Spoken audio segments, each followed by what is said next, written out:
Опасниот отров ланата отру куче во близина на основното училиште Малина Попиванова во Кочани. Кучето е пронајдено на неколку метри од влезот на училиштето каде учат околу 1000 ученици. Јавност на случајот му даде Сдруженијето за заштита на животни Втора шанса, од каде истиот го пријавија и во полиција. Ветеринар беше на лице место, констатира дека отрова е ланата.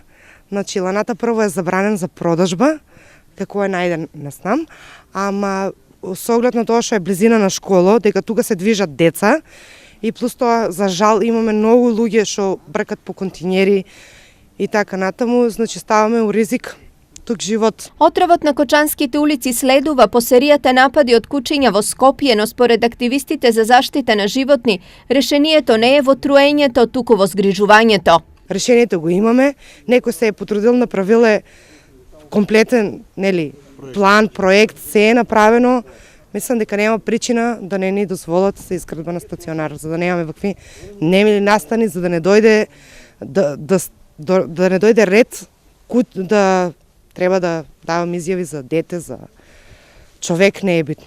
Но барањето за изградба на стационар за кој локација и финансиска подршка треба да даде општината беше одбиено на последната седница на Советот како неприоритетно.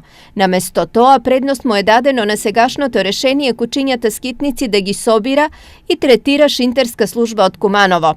Според последните информации, во Кочани има над 200 бездомни кучиња, кои се потенцијална опасност за граѓаните, но и граѓаните за нив.